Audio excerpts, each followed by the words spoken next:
부정선거는 100% 있었습니다. 이것은 이미 결론이 났습니다. 자, 제일 피해를 본 당이 자유통일당입니다. 한번 띄워봐 주세요.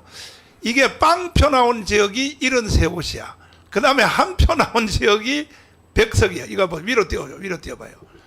이게 2표, 3표. 그래서 내가 하도 답답해서 그동안에는 북한 아들이 이거 다 장난치는 건데 중국하고.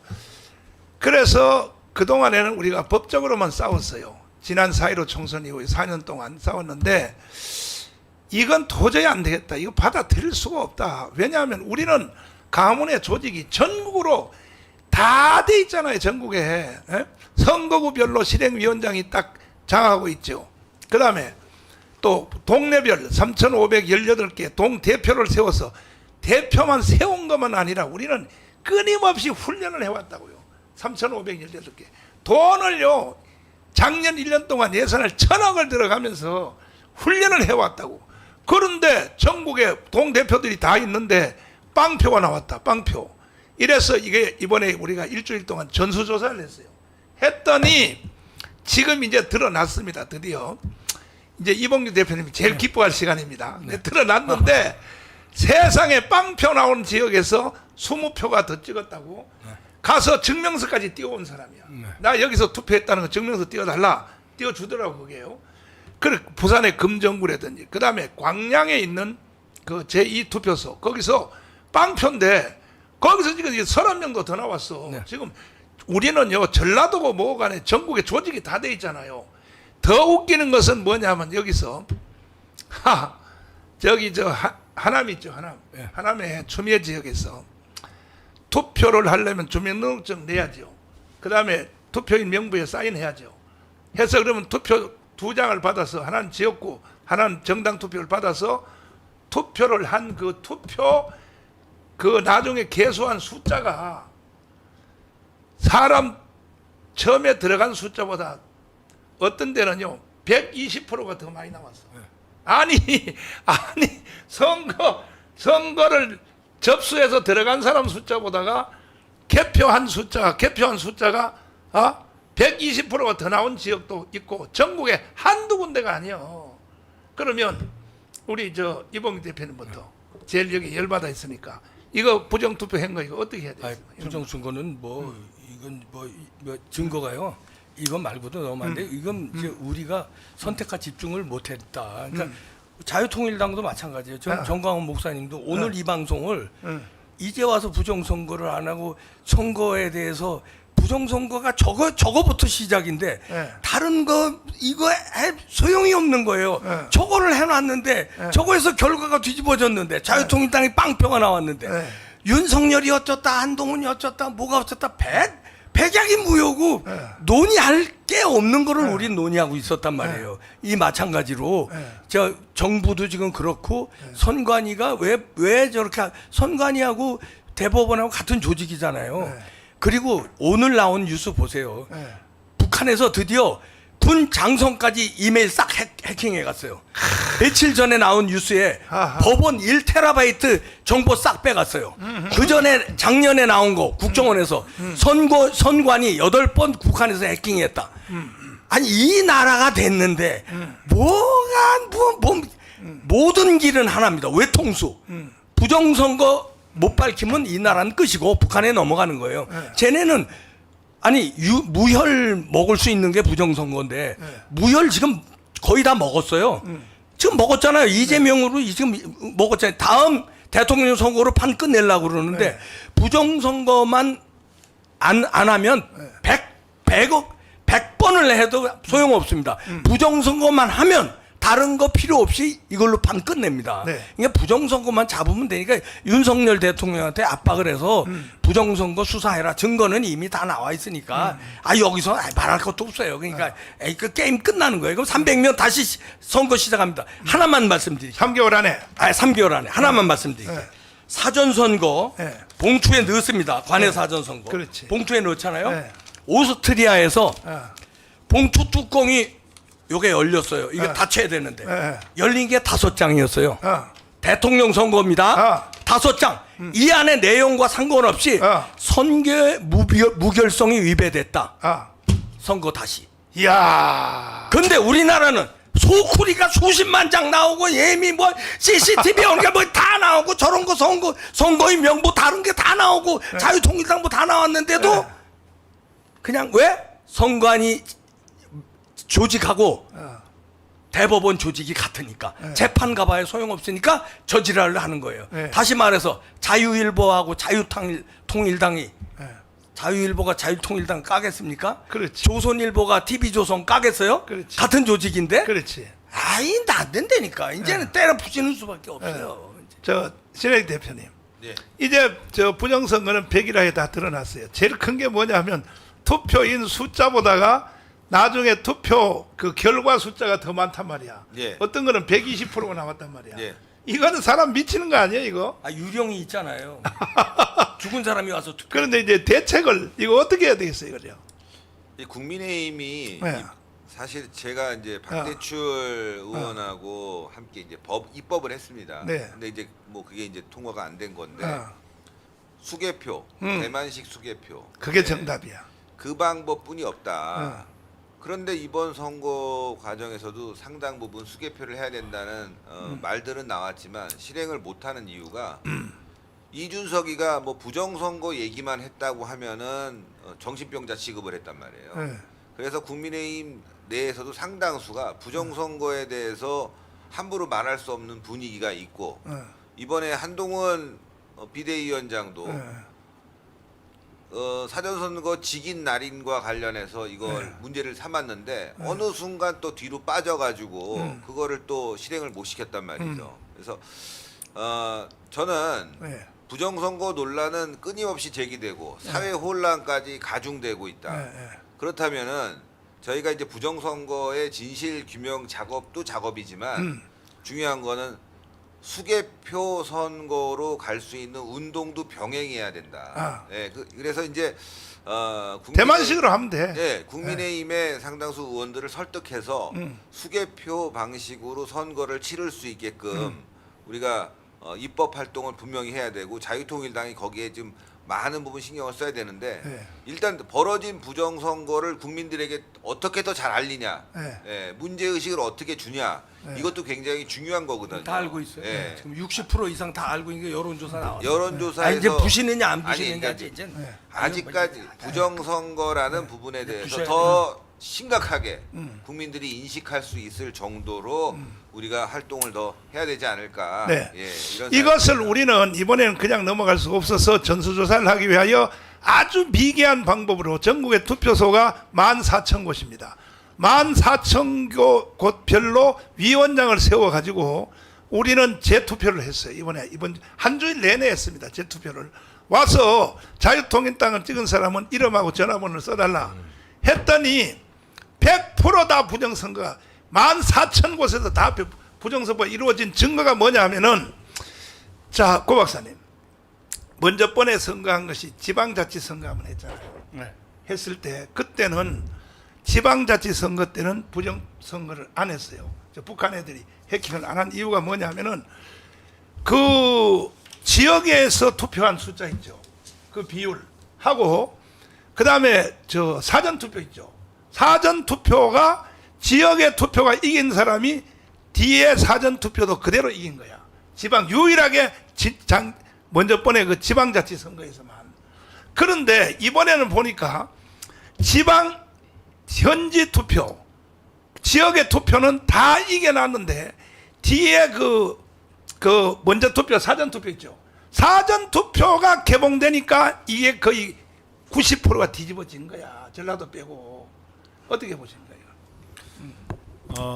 저는 사전 투표를 가지고 지금 부정 투표였다고 얘기하는 것은 좀 논리 비약이 될 수 있다고 생각해요. 왜냐하면 우리 자유파가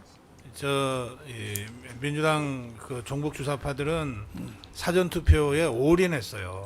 올인했는데 우리 자유파는 사전 투표하면 부정선거에 악용당한다고 생각하는 사람들이 상당히 많이 있어서 사전 투표하지 말자는 캠페인을 계속했어요. 그래서 대통령과 한동훈 비대위원장은 사전 투표를 했고 또 그거를 영상을 통해서 알리면서 일종의 사전 투표 캠페인을 했잖아요. 국민의힘 그 후보들 전원 다 사전 투표했어요. 사전 투표 하라고 캠페인 한 겁니다. 네. 그런데 자유파의 일각에서는 사전 투표 절대 하면 안 된다. 본 투표 해야 된다고 하는 바람에 사전 투표에 좌파들처럼 이 올인을 할 수가 없었어요. 그런 상태에서 사전 투표만 딱 투표함을 깨면 우리가 이기는 게 이상하죠. 그러니까 사전 투표에서 다 졌다고 하는 것을 가지고 부정선거였다고 얘기하는 것은 저는 조금 논리 비약이 될 수 있다고 보는 것이고요. 근데 먼저 지방자치선거는 맞았는데 아니 그거는 일치했거든요. 2년 전에 지방자치선거는 선거구도 다 다르고 그런 식으로 비교를 하자면 그때도 사전투표 있었거든요. 아니 물론 있었죠. 네. 아니 그래서 저는 부정선거 문제를 그런 방식으로 들고 가면 네. 이 아주 구체적인 증거를 가지고 제대로 싸우는데 동력이 잘 안 보인다고 저는 생각해요.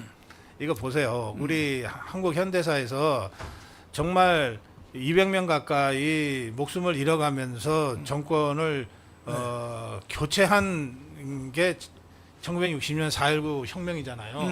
그러니까 부정선거가 정말로 있었다고 하면 그 정도 목숨 걸고 싸워서 뭐 이 투쟁을 해야 될 그런 일이에요. 근데 그런 식으로 정말 목숨 걸고 투쟁을 해야 될 그 상황으로 가는데 이 사전 투표에서 다 졌으니까 이런 정황만 가지고는 안 된다는 거예요. 그러니까 저는 조금 전에 오히려 그 자유통일당이 0표, 1표 네. 뭐 이런 것도 굉장히 많다.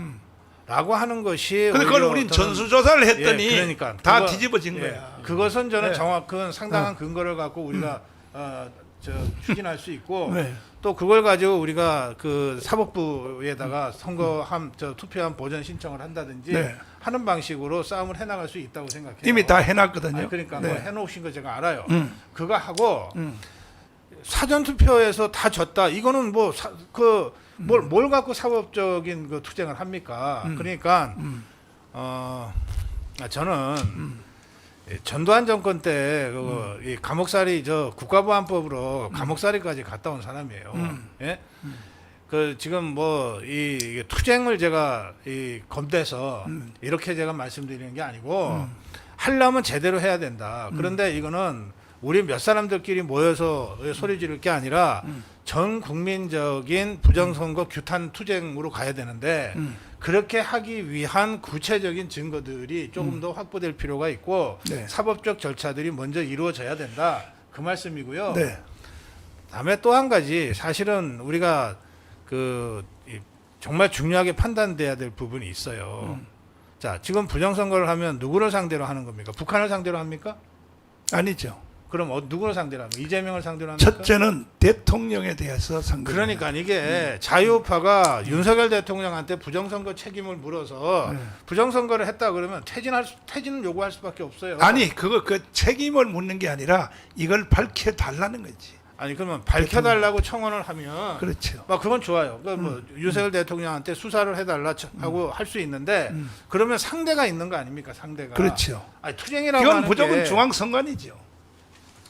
중앙선관위. 하여튼 그냥 저는 그런 부분에 대한 분명한 정리가 좀 필요하다는 거예요. 이게 4.15 총선에도 부정선거 했기 때문에 네. 우리가 변호사 16명이 4년 동안 투쟁을 했어요. 그러면 이 사법부에서 규정이 딱 돼 있어요. 네. 선거 재판은 6개월 안에 교식하게 돼 있죠. 1심이 되도록 해 있단 말이야. 네. 그런데 4년 동안 안 하다가 이번에 총선이 이루어지기 한 달 전에 대법원에서 한번 기각으로 딱 끝내버렸어요. 네. 이게 도대체 중앙선관위가 이렇게 하면 되겠냐 이거야. 예. 그다음에 우리 우리 황장수 소장님한테 예, 저는 뭐 물어볼게요. 부정선거 아니 요거 내가 한마디 물어보고 지방자치 선거 있잖아요. 예. 그때는 사전 투표하고 또 그 실제 투표한 거 있죠. 예. 이것이 비율이 같았단 말이에요. 예. 그때는 같았는데 이번에는 왜 사전 투표에는 다 전라도 빼고는 우파가 이겼다가 왜 뒤에 사전 투표를 개봉하니까 그것도 추미애 지역은요. 보면 추미애 지역 그림표 한번 보여줘 보세요. 이게 말이 되는가? 이거는 여기는 두 가지 문제가 더블로 돼 있어요. 저 한번 그림으로 한번 보여줘 보세요. 전체 동네가 다 이겼어요. 저 보세요. 추미애 지역이거든요. 빨간색이잖아요. 저거 다. 근데 강일동 한 개만 이 추미애가 이겼단 말이야. 이겼는데 이것이 바로 여기서 뭔 일이 일어났냐? 투표한 사람 숫자보다가 개표해서 발표한 숫자가 더 많이 나왔어요. 이게 되겠습니까? 자, 저는요 네. 이렇게 생각합니다. 선관위가 공정하지 않다. 저도 정당을 해본 입장에서 그렇게 봐요. 또 원래 선거가 끝나고 나면 사법기관들이 선거와 관련해서 뭐 그걸 뒤집으려고 한 판결을 잘 안 합니다. 예, 그런 게 기본적인 한국의 속성인데요. 뭐 저나 고성국 박사님은 부정선거 부정하는 사람이라고 좀 뭐 댓글에 많이 나오는데 저는 부정선거를 당한 사람이 네. 그 정당이 부정선거를 갖다가 말해야 부정선거가 되는 거예요. 그런데 지난번에 2020년 총선에 보면 국민의힘은 가만히 있고 가만히 남들이 있어. 떠들잖아요. 그렇죠. 그럼 부정선거라고 그럼 맞아. 말할 필요가 없다라고 내가 무시한 겁니다. 그다음에 그 부정선거한다고 돈을 수십억 걷어 가지고 제대로 된 걸 국민한테 하나도 입증을 못했어요. 그러니까 부정선거하는 사람들이 주장하는 사람들이 비판을 받는데 이번에 같은 경우에 내가 봐도 많이 이상합니다. 자유통일당이 펴놓은 거는요. 네. 그래서 저는 이게 당락의 문제가 아니라 자유통일당이 투표함 증거 보존을 해놓은 데를 네. 개표를 해가지고요. 물론 재개표하는 데는 비용이 들어갈 거니까 모금을 하더라도 개표를 해서 자유통일당이 빵표라고 넣은 몇 군데 있지 않습니까? 네. 제일 의심이 많은 우리 한 몇 가처분 군데를 이미 다 해놨어요. 예, 그게 네. 까서 네. 그렇게 된 부분이 한 10군데에서 만약에 빵표를 했는데 그게 아니었다면 그게 우연이 아닐 수 있지 않습니까? 네. 그런 부분들을 갖다가 문제를 삼아서 네. 본격적으로 선거 제도를 고쳐야 된다고 봐요. 네. 선거를요 이렇게 며칠씩 하는 나라도 잘 없습니다. 그러니까 무조건 대만식으로 가야 그러니까 돼. 그렇게 대만식으로. 하면요 아예 투표할 때까지 한 달쯤 기간을 줘서 네. 한 달 안에 투표하라는 게 낫지요. 그럼 99%좀 하지 않겠습니까? 그렇지. 그러니까 미국 같은 나라는 투표하는 날이 휴일도 아니에요. 네. 그러니까 한국에 지금 이 제도가 문제가 있는데 네. 이걸 문제 제기를 할 수 없는 게 네. 국민의힘이 합의해가지고 정한 거지 룰을 갖다가 민주당 마음대로 정한 게 아니지 않습니까? 네. 그러니까 이번에 이걸 기하로 해서요 문제가 되는 부분들을 이 앞으로 지속적으로 전개를 해서 네. 선거 때만 반짝 부정선거하다가 끝낼 게 아니라 네. 다음에 고쳐야 될 제도를 네. 이 아스팔트 진영에서 뭐뭐다라고 확실하게 문제 제기를 계속해 가서 법을 고치도록 해야 되겠죠. 네. 저기 자, 제가 한 말씀만 네. 드릴게요. 네. 제 그 위로 말씀은- 띄워줘봐, 위로 제 띄워줘봐. 말씀은 뭐냐면 부정선거를 주장하는 사람들이 방송실 요 위로 띄워줘봐. 네, 자유통일당은 지금 전 지역에서 자유통일당 표가 하나도 안 나왔다. 안 나온 지역이 있다. 방표 공표. 제목이 예, 그런데 이런 세 곳. 실제로 전수조사 해보니까 안 그렇다. 그거 제가 그렇죠. 충분히 그 부정선거 주장을 할 만하다고 제가 네. 인정했습니다. 네, 네, 네. 그런데 네. 더 많은 사람들은 네. 어떻게 지역에서 다 이겼는데 네. 사전 투표에서 다 질 수 있냐? 이거 부정선거다 이렇게 얘기하거든요. 네. 그거는 우리의 캠페인 책임을 돌아봐야 된다는 거예요. 우리가 알았어요. 뭔 말인지 사전 알았어요. 투표에 올인을 하지 말자고 그렇게 주장을 했잖아요. 자, 그래서 아니, 그건 그러니까 다. 예. 그것만 가지고 부정 투표라고 좋아요. 얘기를 하면 대중적 설득력이 그렇죠, 떨어진다. 그 맞아요, 맞아요. 그 말은 맞고. 네, 그러니까 제 얘기는 거기까지 한 거니까. 그래, 맞아요, 맞아요. 예. 예. 자, 그래서 시청자 여러분 오해없기를 바라고 고성구 박사님이나 황 소장님이 부정투표를 부인하는 게 아닙니다. 그러니까 더 과학적으로 증명을 해야 된다 이런 얘기인데 결국은 제일 확실한 게 뭐냐 하면은 투표하러 들어간 숫자보다가 나중에 투표 결과 개봉한 표가 더 많다는 거 이거는 있을 수 없고 미국이요 티톡을 금지했지. 금지하는 법안을 지금 냈죠. 금지. 중국의 회사 예, 티톡이요. 네 금지했습니다. 이게 결국 먼저 번에 이제 부정선거 의심해서 그렇게 한 거거든요. 미국이.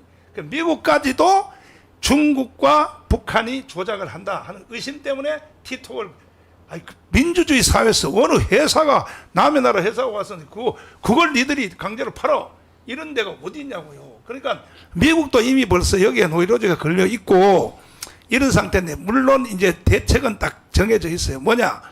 전 유럽이 다 동의했어요. 대만이 하는 걸 보고 그날 수개표 그 현장에서 투표 시간 딱 끝난 뒤에 땡 하고 거기 안에 줄 서 있는 사람 투표 끝난 뒤에 바로 까는 거 아닙니까? 그 자리에서 대만처럼 바로 현재 바로 정책 써나가는 거 아닙니까? 이게 해답이라고 전 세계가 지금 다 그렇게 유럽이고 뭐고 다 그렇게 했다면은 우리 선관위도 다음 선거할 때는 그렇게 해야 될 거 아닙니까? 괜히 의심받을 필요도 없는 거 아닙니까? 그 선관위가. 예. 근데 여기 윤석열 대통령을 비방하는 사람이 있는데 내 말 들어봐요. 내가 윤석열한테 사기당한 게 아니고 제발 좀 내 말 좀 들어줘서 들어봐요. 윤석열 대통령은요 이 부정투표에 개입할 수 없게 돼 있어요. 중앙선관위가 헌법 단독기관이라고 그 단독기관. 그러니까 윤석열 대통령이 왜 안 하고 있습니까? 못하게 돼 있다니까. 그래서 이번 주에 우리는 토요일 날 강화문에서 4.19, 5.16 혁명의 정신으로 우리는 맞짱 뜨려고 하는 거예요. 그래서 모여서 이렇게 우리가 조직적으로 부정선거에 대해서 항의를 하고 부정선거뿐이 아닙니다. 192석이요. 이거는요. 더불어민주당의 정강정책 답이 한번 보여줘봐. 더불어민주당의 정강정책 이건 위원이에요. 위원. 연방제 통일로 간다. 이게 6번에 나와 있단 말이에요. 더불어민주당. 보세요. 이거는 우리나라 헌법정신의 위원이라 위원. 더불어민주당의 정강정책이 이렇게 돼 있다고. 이것이 김대중 노무현 문재인을 3대 대통령을 통하여 만들어진 이 정강정책이야. 이거는 헌법적으로도 위헌이라고. 근데 이것이 더불어민주당의 정강정책으로 되어 있는데 국민의힘 정당 정강정책은 더 한심스러워요. 거기는 이승만 박정희 얘기 하나도 없어. 그러니까 참 말씀. 아니요. 네. 그래서 그러니까 이렇게 가서 결국 만들어낸 최종 결과 위기가 수백 번 왔지만 우리나라 건국사에서 대표적인 위기가 뭐냐? 45년, 48년에서 이승만과 박헌영과의 싸움. 그게 첫 번째 위기였습니다. 근데 이승만이 이겨가지고 건국이 되었고, 두 번째 위기는 4.19가 일어나서 이승만이 하야했을 때 장면 정부, 우리 정치학 박사님이니까 잘 아시잖아요. 그죠?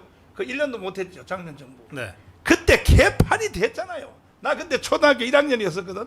1학년 때 학교 갔더니 선생님이 저 반별로 모아가지고 데모를 시키는 거야. 이승만 물러가라고. 내가 초등학교 1학년 때. 그러니까 그건 정부라고 할 수도 없는 거예요. 장면 정부는. 그래서 박정희 소장이 딱 나와가지고 5.16 군사혁명을 했는데, 그래서 나는 늘 강화문에서 주장하기를 대한민국은 이승만이 세웠고 박정희가 일으킨 나라다. 근데 박정희 때 깜방 갔었죠. 전두환 때 갔습니다. 전두환 때. 네. 박정희 때는 깜방까지는 안 가고 네. 파출소를 들락거렸고요. 요즘은 전두환에 대해서 어떤 생각이 듭니까? 요즘은. 지금 뭐 전두환 얘기를 네. 해야 될 때입니까? 저는 제가 제 고승우 TV에서 제가 전두환 때 2년간 국가보안법으로 감옥살이를 했는데요. 2년을 하셨구나. 네, 했는데 많이 하셨네. 그 전두환 대통령에 대해서 이렇게 평가한 게 제 고승우 TV 영상에 나와 있습니다. 그렇구나. 전두환이 박정희 이 사후에 이 혼란스러운 상황을 어쨌든 수습하는데 절대적인 공을 세웠다. 와. 그리고 두 번째, 네. 전두환의 이 통큰 정치로 6.29라고 하는 이 타협적 점진적 민주화를 가능하게 결단을 했다. 그래서 수많은 나라들이 이 권위주의 독재 정권에서 민주화로 가는 과정에 피를 굉장히 많이 보게 되고 네. 또 갔다가 다시 되돌아오는 이 정치적 후퇴와 퇴행을 굉장히 많이 겪는데 전두환의 위대한 결단으로 그 거의 피 한 방울 흘리지 않고 이 민주화 이행이 가능했다. 그 점에서 역사에 매우 중요한 그 공헌을 세웠다. 제가 그런 식으로 그렇구나. 저를 감옥에 보낸 전두환 대통령에 대한 그 역사적 평가를 해놓은 게 있습니다. 김문수도 비슷해. 뭐, 자기 깜빵 보낸 그렇죠. 사람에 예. 대해서. 네. 요즘 그런데 진행 대표님. 예. 결국은 이제 뭐 전두환 얘기 다 나오는데 대한민국은 이승만이 세웠고 박정희가 일으킨 나라인데 사실이지 않습니까? 예, 그렇죠. 그 효과가 지금까지 계속되어 왔는데 그때 박정희가 5.16 혁명이 안 일으켰으면 대한민국이 존재했을까요? 아마 더 혼란스러웠을 텐데 네. 박정희 대통령과 이승만 대통령의 업적 이건 국민들이 다 알고 있습니다. 그 업적으로 지금까지 우리가 이렇게 밥을 먹고 살고 있다. 풍요롭게 살고 있다. 근데 거기에 대한 우리의 대가 네. 얼마나 치렀을까? 네. 예? 박정희 대통령 기념관 하나 변변하게 없고 이승만 대통령 기념관 하나 변변하게 없고 이분들의 역사적인 평가 작업을 제대로 해오지 않았다. 네. 그건 바로 지금 역대 보수 정권이 잘못해왔다는 거를 반증적으로 보여주는 거거든요. 그렇지요. 거기에 엄청난 신경을 썼어야 되고 국민적 총알을 모아야 되고 네. 교육적으로나 사회적으로나 문화적으로나 신경을 썼어야 되는데 써오지 않았다. 네. 윤석열 대통령이 이제 드디어 네. 이승만 대통령 기념관을 번듯하게 세우시려고 노력하고 있고 네. 또 이번에 또 이승만 대통령 다큐멘터리도 또 100만을 돌파하면서 분위기는 아주 상당히 좋았고 그래서 우리가 또 총선에도 기대를 해볼 수 있었던 부분이 네. 있었는데 역시 다시 네. 좌파들의 기세가 너무 세다 보니까 이게 다시 이제 수면 아래로 내려가는 부분이 너무나 안타깝습니다. 그래서 저는 이 부정선거 얘기를 하다가 이렇게 넘어와서 좀 어색하긴 한데 네. 부정선거 작업도 마찬가지거든요. 좌파들은 요만한 문제도 엄청나게 확대를 해서 공감대를 형성하고 그걸 갖고 싸우는데 이 우파 특히 이 국민의힘은 우리 보수 애국 세력들이 원하는 거 여기에 관심이 하나도 없어요. 예? 솔직히 윤석열 대통령이었기 때문에 이승만 대통령에 대한 재평가 작업을 얘기하고 있고 네.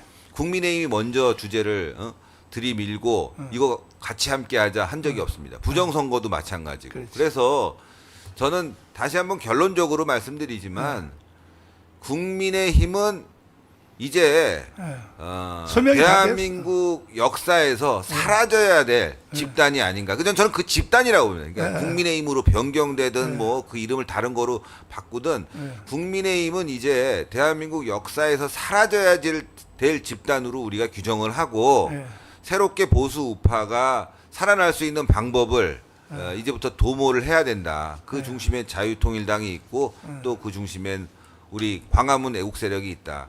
이번 선거로 여러 가지로 힘들고 참 쓰라린 맛은 봤지만 이게 시작이다. 60만 대군 플러스 저는 한 200만 정도 된다고 보거든요. 부정선거로 날아간 140만 표까지 우리가 다 생각해서 이제부터 철저하게 준비하고 광화문에서 세를 모으고 이걸 통해서 우리 대한민국이 나갈 길을 제시해야 된다. 그래서 뭐 멀게 우리가 생각할 필요도 없습니다. 이번 주 토요일은 그냥 무조건 광화문에 나오는데 혼자 나오시지 마시고 주변 지인들과 함께 나와야 되고 또 더 나가서는 진짜 주변에 있는 모든 동호회 회원이든지 뭐 하여튼 자기 커뮤니티 안에 있는 사람들 다 끌고 나와야 된다. 그리고 KBS 오전에 하는 고성국 라디오 듣고 나오시기를 바랍니다. 제 방송 이름이 어떻게 되는지 모르겠어요. KBS 라디오 방송. 자, 근데 지금 사실은 6.25 전쟁 북한은 건국 후 그러니까 해방 후에 한 번도 남한의 적화를 포기한 적이 없습니다. 그래서 대구 10월 폭동부터 27 폭동, 그 다음에 제주 4.3 사건, 여수 반란 사건 끊임없이 계속 해왔는데 결국은 6.25가 가장 물리적으로 김정일이가 직접 그 재헌이한테 한 말이 녹음돼서 온 게 있잖아요. 있는데 남조선에서 내려와 달라고 해서 우리는 내려가 준 거다. 김정일이가 그렇게 재헌이한테 직접 그 녹음을 해온 거거든요.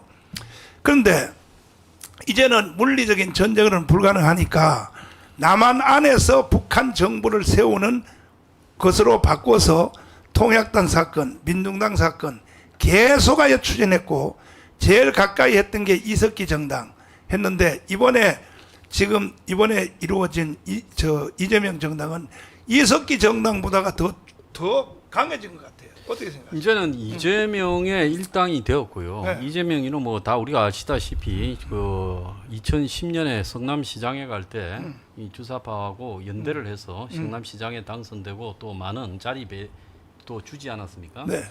그렇기 때문에 이재명이 지난번에 방북을 하겠다고 그 김성태를 통해 가지고 돈을 갖다가 좀 뭐 100만 불 북에 보냈다라는 부분에 대해서 재판 지금 수사가 진행이 되고 곧 재판 회부되겠지만 이런 것들로 봐서 두 사람의 성격은 명확하죠.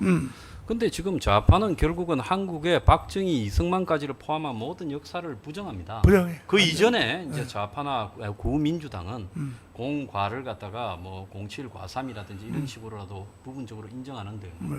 얼마 전에 보면 5.16이 있었는데 5.16 혁명일이라고 언론에서 보도한 데 하나도 없고 5.18 때는 대통령까지 가서 환영하잖아요. 4.3 때도 보면 뭐 성대하게 기가 막혀. 사상 기념식도 그렇게 하잖아요. 기가 막혀. 얼마 전에 그 수사반장 1958에 보니까 그 수사반장이 뭐 이 학도병으로 끌려가가 6.25 때 뭐 양민 학살에 이렇게 관련되는 것처럼 그런 거를 슬쩍 타놨더라고요. 그다음에 거기 이승만 시대 1958년이 얼마나 썩어 문드러졌는가를 하고 있잖아요. 지금 디즈니 플러스라는 또 OTT 채널에서는 삼식이 삼촌이라는 걸 하는데 거기 보면 이승만 시대를 배경으로 해가지고 부패가 판을 치는 시대로 묘사하고 있어요. 그러면 그 시대를 살아보지 않은 대부분의 사람들이 뭐라고 느끼겠습니까? 그러니까 굉장히 미디어를 통한 이 어떤 이 규정이 이렇게 왜곡되는 규정이 지속되고 있는데 이건 뭐 하냐는 거죠.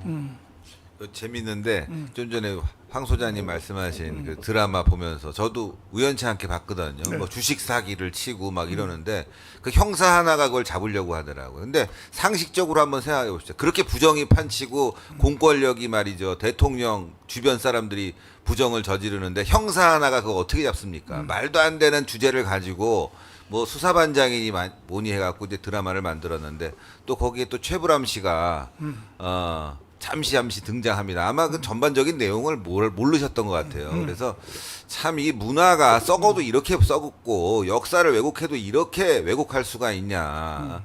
정말 진짜 이승만 대통령과 박정희 대통령에 대한 업적과 역사적 평가 이것마저도 국민의힘이 제대로 하지 않고 있어서 정말 이 자유통일당이 여기에 진짜 모든 총력을 기울여서 좀 싸워야 되지 않을까. 근데 드라마 보고 있다 하도 열받아하고 저도 공감해서 말씀을 드립니다. 예, 저기 예, 오늘 저 때문에 우리 운영진이 뭐 좀 비난 댓글 관리하느라고 고생하시는데 그러지 마십시오. 저에 대해서 어떤 비난 댓글이라도 지우실 필요 없어요. 맞아. 그리고 저를 비판하거나 비난하는 댓글에서 제가 배우면 되는 거니까 그냥 놔두십시오. 놔두시고. 역시 박사님이야. 근데 저는 이제 사실 이번 선거를 치르면서 선거 후까지 지금 계속 지금 떠나지 않고 있는 화두가 있어요. 뭐냐면 이게 광화문 세력이 말이에요. 자칫하면 이게 주변 세력화되는 것 아닌가 하는 걱정이에요. 지금 우리가 종북주사파와 투쟁이 왔어요. 그런데 대한민국은 건국과 근대화와 민주화를 다 우리 자유파가 했잖아요. 맞죠. 자유파가 이루어냈단 말이에요. 그렇지. 그러니까 자유파는 대한민국의 주류 세력이에요. 1945년부터 지금까지 그렇죠. 대한민국의 주류 세력인데 그런데 뭐 선거에 한번 졌다고 뭐 어떻게 한번 했다고 이게 자꾸 우리를 스스로 주변화시키고 있는 건 아니냐. 주변화되면 어떻게 되냐면요. 소수의 이 왜소한 세력으로 찌그러들면서 우리 아닌 모든 세력을 다 적대적으로 보게 되거든요. 그러니까 종북주사파를 적대적으로 보는 거는 그건 정당해요. 맞아요. 앞으로도 적대적으로 봐야 돼. 그런데 윤석열 대통령, 국민의힘까지 이걸 적대적으로 보기 시작하면 그러면 우리는 거의 90대 10의 싸움을 스스로 자초하는 거예요. 그리고 그것은 대한민국의 건국과 근대화와 민주화라고 하는 이 도도한 흐름에서 우리 스스로가 주변화되면서 이게 왜소화돼 버리는 거라고요. 저는 광화문 세력이 그렇게 왜소화되려고 광화문에 나온 거 아니라고 생각합니다. 네. 종북주사파 세력과 투쟁하는 마지막 수단으로 광화문 혁명을 한 거고 그 광화문 혁명에 당시 용기 내지 못하고 행동하지 못했던 당시의 국민의힘 자유한국당이 광화문으로 나오게 견인을 함으로써 자유한국당과 우리 자유파 세력이 하나가 돼서 종북주사파 문재인 정권을 무너뜨린 것 아닙니까? 그러니까 그 이후에 비록 국민의힘으로부터 뭐 손절을 당하니 뭘 당하니 해도 여전히 우리가 대한민국의 주류다라고 하는 그 주류적 시각을 우리가 견지해야 된다는 거예요. 그런데 그 주류적 시각에서 보면 지금의 대한민국은 자유민주주의 체제고 그것을 지키려고 하는 선봉장이 윤석열 대통령이잖아요. 그리고 국민의힘도 마음에는 안 들지만 어쨌든 그 큰 흐름 속에 있는 것 아닙니까? 그런 상태에서 우리가 당장 마음에 안 든다고 답답하다고 대통령을 비난하고 대통령을 공격하고 국민의힘을 폄하하고 조롱하고 사실은 뭔가 대안을 가지고 있다면 또 모르겠어요. 현실적으로 우리가 해보려고 했는데 잘 안 된 것 아닙니까? 그런 상태에서 이렇게 계속 나가는 것은 건강하지 못하다. 대한민국 주류로서의 당당함과 건강함을 자칫 잃어버릴지 모르겠다. 이런 걱정을 제가 합니다. 네. 그래서 제가 오늘 쉬운 얘기는 아닙니다만 예, 그런 말씀을 좀 여러분들한테 드리고 싶습니다. 자, 예, 목사님 제가 짧게 하나만 이야기하겠습니다. 네. 저 대안을 좀 말을 할게요. 네. 지금 이제 대선까지 3년 남았어요. 뭐 지방선거는 별로 중요한 것도 아니고 그러면 대선에서 또 실패한 잘못이 반복되지 않으려면 4년 남았을 때 안보, 동맹, 경제, 사회 정책 그리고 좌파 척결에 대해서 지금 대선 후보라는 사람들이 도대체 어떤 입장을 가지고 있느냐 하는 것을 전부 디테일하게 압박에 들어가야 된다고 저는 보고 있습니다. 그래서 그 사람들이 미리 그 부분에 대해서 확고한 입장을 갖다가 견지하고 빠져나갈 수 없도록 촘촘하게 거물처럼 낚아놔야 된다. 그래 하지 않으면 또 다음 대선에 가서요. 또 슬그머니 그냥 이 자기 정체성이 없이 나는 국민의힘이 보수가 아니라고 보고 있습니다. 뭔 저런 보수가 있어요. 지금까지 보면 보수로서의 기본을 지키지 못한 게 너무 많아요. 김경률 때문에 더해. 네, 그렇기 때문에 우리가 김경률 때문에. 진짜 이제 몇 남지 않은 한국 보수 세력이요 힘을 키워서 저 구체적으로 각 정책에 대해서 어떻게 생각하냐고 각서를 받아내야 된다. 저는 그렇게 생각합니다. 자, 오늘 방송을 1시간만 하기로 했는데 벌써 2시간 다 돼서 이제 끝을 내야 될 것 같은데 이제 우리는 이렇게 한가한 한 말을 한까지도 시간이 없어요. 왜냐하면 이번 토요일 날 드디어 192석을 가졌기 때문에 박근혜를 한번 탄핵해본 재미가 있는 거야, 이 사람들이. 그래서 민노총 총출동한다 그럽니다. 가문으로. 정교조 총출동하고 그리고 더불어민주당이 총출동을 해서 촛불 시위를 시도한다고 하기 때문에 우리는 결코 자시할 수 없습니다. 우리 광화문은 사실은 뭐 지식적으로 학문적으로 뛰어난 사람도 많이 있지만 지도자도 많이 있지만은 사실은 우리의 생명은 행동이거든요. 행동인데 우린 결과를 만들어냈어요. 그때에 문재인이가 북한에게 포섭된 나는 간첩이라고 봅니다. 그래서 내가 그것 때문에 깜빵 3번 갔다 왔는데 100% 다 무죄가 됐죠. 난 지금도 문재인은 간첩이라고 봅니다. 태어난 출생지도 다 거짓말이에요. 저 거제도 아니에요. 아니, 그건 나중에 얘기하기로 하고. 그런데 이 문재인이가 대한민국을 해체하고 북한의 연방제로 가기로 3대 대통령이 가서 사인까지 했단 말이에요. 김대중, 노무현, 문재인까지. 그건 실현되는 거야. 그때 내가 한기총 대표장이 되어서 이거 평창 동계올림픽에서 문재인이가 신영복에 대한 발언하는 걸 보고 미국의 펜스 부통령이 중간에 나가버렸잖아요. 일본의 아베도 중간에 나갔잖아요. 이런 연설들하고 여기 왔냐 이거야. 내가 그걸 제일 먼저 잡아냈어요. 그래서 나는 한기총 대표회장으로서 한국교회를 대표하는 사람으로서 가만히 있으면 난 직무유기죠. 그래서 내가 강화문으로 운동으로 뛰어나갔고 거기에 태클에 걸려서 결국은 대한민국 생명이 그때 사실은 연방제로 갔어야 되는 거야. 갔어야 되는데 5년 연기됐습니다. 그러나 2년 동안 벌써 지났죠. 이제 문재인 이 윤석열 3년 남았거든요. 3년 남았는데 이번에 192석 했어요. 이제는 얘들이 행동으로 굳히려고 이번에 강화문으로 다 뛰어나온다는 거예요. 지금 저쪽 애들이 다 촛불 시위로. 박근혜를 한번 해본 경험이 있기 때문에 그러면 여기서 우리 강화문이 가만히 있어야 되겠습니까? 그러니까 자유통일당을 찍은 64만 명은 다 나와야 됩니다. 토요일 날 강화문으로. 국가가 없는 개인이 어디 있어요? 국가가 없는 가정이 어디 있어요? 자녀가 어디 있습니까? 그러니까 다 나와야 되고, 그 다음에 30만 목사들 교회 붙잡고 밥 먹고 살라고 하지 말고, 당신들 말이야, 응? 국가가 없는데 무슨 교회가 어디 있어? 30만 목사들 다 나오고 25만 장로님들 다 나오시고, 세례 받은 사람, 당신들이 세례를 왜 받았어? 1700만이야 1700만. 오늘같이 이 대한민국이 한가롭게 계속 갈 것 같아요?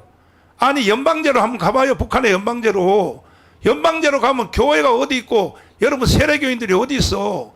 그러므로 다 나와야 되고, 특별히 군번을 가진 1200만 제한군의 회원들 군대 생활을 왜 했습니까?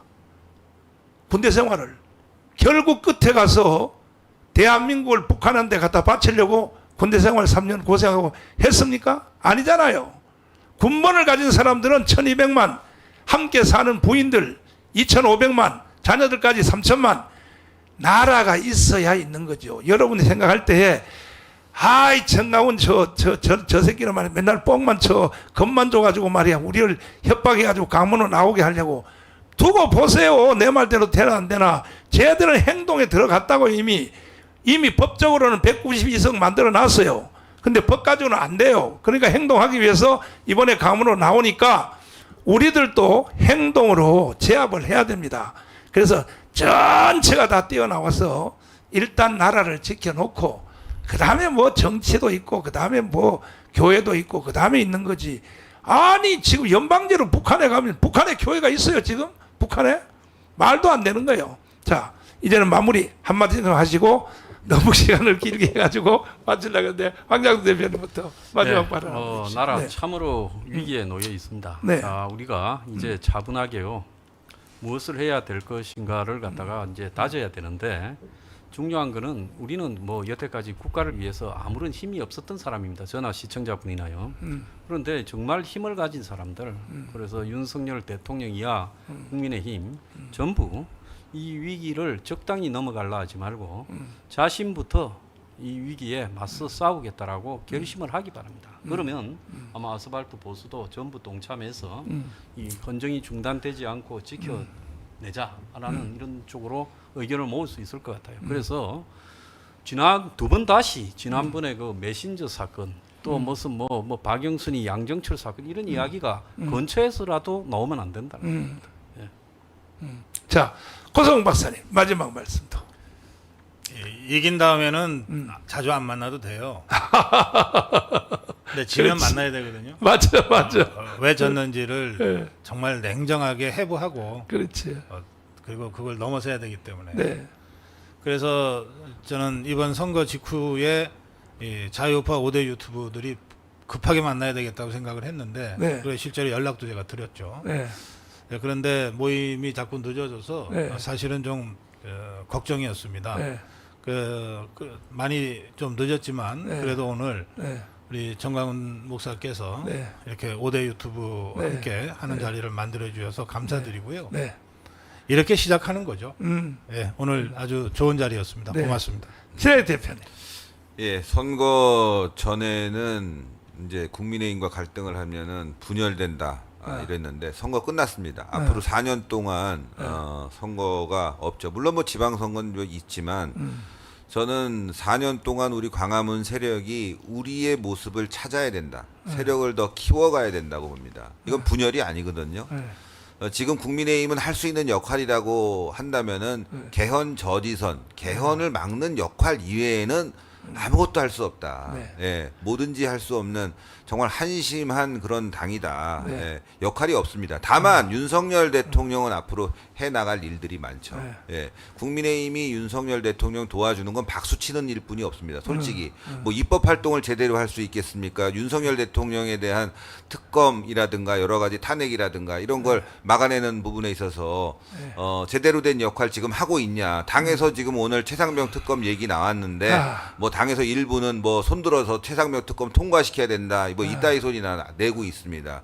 그래서 국민의힘의 역할은 앞으로 2년 동안 거수기 역할뿐이 없고 박수치는 역할뿐이 없다. 그러면 싸우는 역할 누가 해야 되냐? 바로 광화문에서 우리들이 해야 되는 겁니다. 그리고 자유통일당이 해낼 수뿐이 없다. 그래서 여러분들 이번 주 토요일 광화문에 나오셔야 됩니다. 그래서 부정선거와 관련해서 많은 사람들에게 진실을 알려야 되고 특히나 윤석열 대통령이 지금 위기입니다. 예. 광화문에서 사람들이 모여 있어야 되고 그 세력을 보여줄 때 민노총이라든가 종북 좌파 세력들이 만만치 않구나. 그래서 또 탄핵 카드도 쉽게 꺼내내지 못하는 그런 상황이 될 겁니다. 그래서 여러분들이 모이셔야 되는데 그 중심에 누가 있냐? 자유통일당과 정광훈 목사님이 계시다는 것을 분명히 인식하고 함께 해주시는 것이 중요하겠다. 그 말씀드립니다. 네. 우리 저 토요일 날 그 광고 내일 조정동에 나오는 광고를 위로 한번 띄워주시고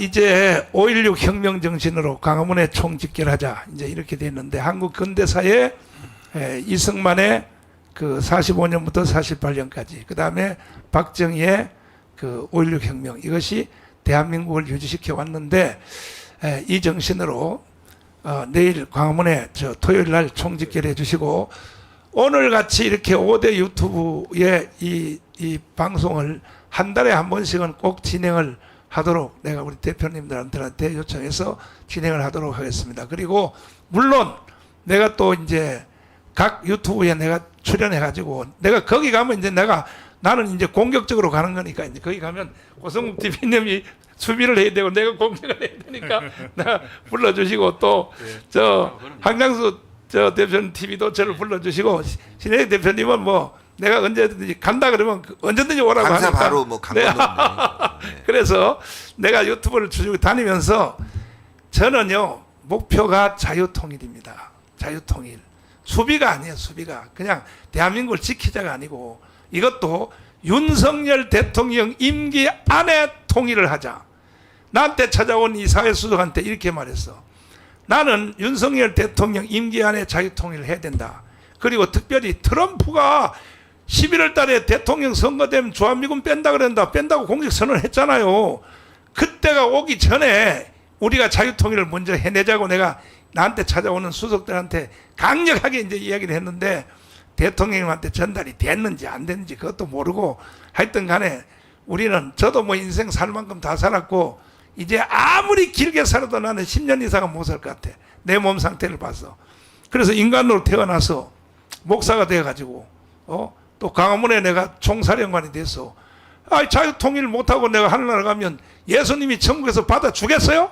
넌 나가라 그랬지?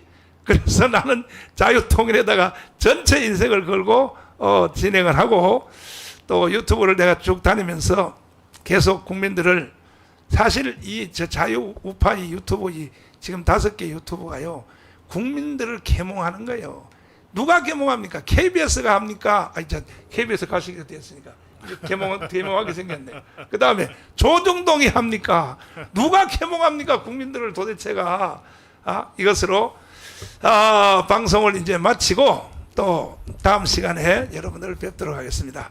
오랜 동안 시청해 주신 여러분에 감사드리고 모든 각 TV에서 중계방송 다 했으니까 또 오해가 있는 분들은 우리 각 대표님한테 물어보시면 다 또 해명을 해 주실 것입니다. 자, 이것으로 방송을 마치도록 하겠습니다. 감사합니다. 감사합니다. 네, 감사합니다. 네.